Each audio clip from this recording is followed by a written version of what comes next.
Creepypasta. If you're not into creepy, scary stuff, then viewer description advised, and most likely don't read it. Creepypasta is a number of short or long stories that go on the internet and are spread to other websites. These are my top 10 best creepypastas and top 5 worst. Please remember, this is my own thoughts, and I own nothing, absolutely nothing. All rights belong to their owners, who are amazing and better suspense writers than me, and horror writers and everything else like that. They are totally better than me because I've tried writing them and they're not the best, but it's okay. Alright, so let's get started. Number 10. Best. Evil Auto Berserk. In the 1980s, there was an arcade game called Berserk. 2 players at a well age actually died of a heart attack playing this game. Otto is the most evil character in gaming history, found by several sites. He apparently watches the player die with a smile on his face. Otto got his name from one of the boss developers named, Otto, that would fire people with a big smile on his face. It could be a legend, or maybe the game is cursed. Only question is, if you found it, would you play? Number 5. Worst. Lavender Town Syndrome. In the original Pokemon Red and Green game in Japan first came out, children were apparently rushed to the hospital and many killed themselves from this song. It would happen to the player when they reached the dark town of Lavender Town. It has been proven no one has committed suicide, but listening to it for a while could give you a headache. I haven't had a headache yet, and I tested this with a friend that listens to it constantly. As what I find in this creepypasta, high respect for the idea, but it's not my favorite. Take a listen to the music and you can just figure it out for yourself.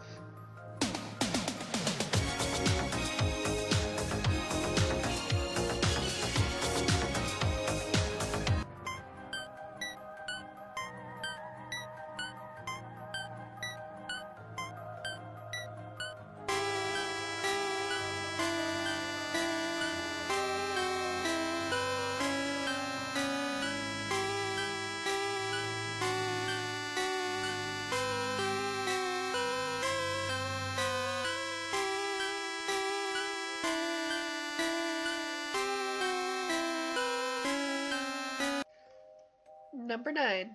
Best. Mr. Widemouth. Mr. Widemouth is a monster that leads a child he has picked into a false friendship and leads them to commit suicide. There actually have been sightings of kids trying to juggle knives and jump off buildings to their death. I have heard rumors that when the child dies, he takes the soul of them to do what he wants and pleases. It kind of sounds a little bit like a Soul Eater Kishin, and also the Witch's House where Witch Ellen, it's like maybe Mr. Widemouth is actually Ellen and everything else like that just fits the pieces perfectly. I don't know, but Mr. Widemouth is totally a really, really good creepypasta. Number 4. Worst. I'm really sorry guys, but I really don't like Squidward suicide. Now please don't hate me. The video that was made was well edited, but seriously, I want those who haven't watched it to watch it. In my opinion, a creepypasta should not be all about gore and gore. A good creepypasta should have suspense, having the reader look over the shoulder, so respects, but it's not for me, I'm sorry. Number 8. Candle Cove. Starting as a blog post, a group of people started talking about a kid show that was made about pirates. Other than the villain was a skeleton that was called a skin taker, the skin taker. A person remembered an episode where all the characters but the laughing stock, and while Janice cried through the episode. It was the Scream episode. It's a show that maybe under the cuteness, it can be darker than what it seems. I really recommend you guys give this a read. Number 3 worst, Tails Doll, My Story. This is how I would describe it. Guy gets creepy, Tails Doll, the doll does creepy stuff.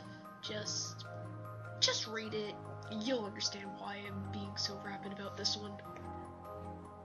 I'm not gonna leave this one out. This one's just for the bronies and everything. I mean, this one I somewhat like, but this is mostly for the bronies.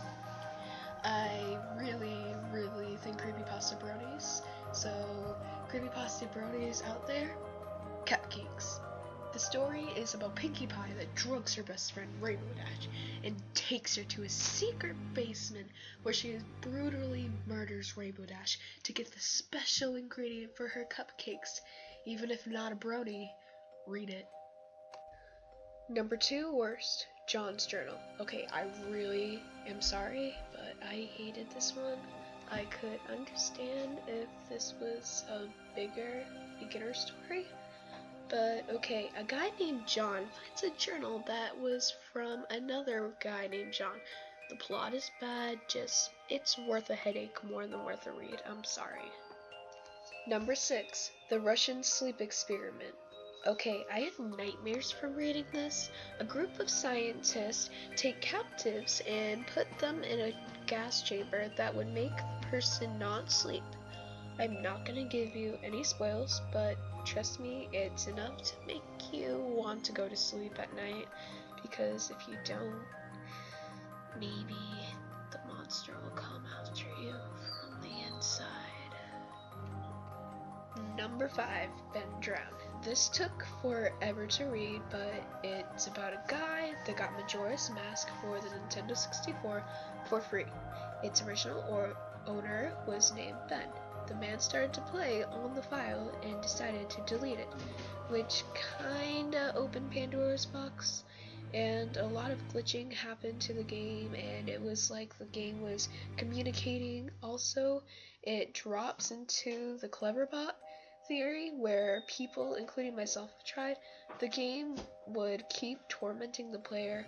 I'm not giving away the end, but gosh, it was so good. I want to just get the game to play because of it. Number 3, EJ, Eyeless Jack. When I first read this, I was like, whoa, OMG, this dude eats kidneys. That's so creepy. The story and everything in it, I love so much. Give it a read, because you won't regret it. Number 2, Robert the Doll. This myth is real. Like, it is actually a display in Florida. The doll is supposed to have a life of his own, and the workers at night would actually give the doll candy, so it would agree not to escape or cause any harm. And in the morning, wrappers are left at his feet to show that he agreed with his deal. I recommend this one, and it's really good, and you should check it out.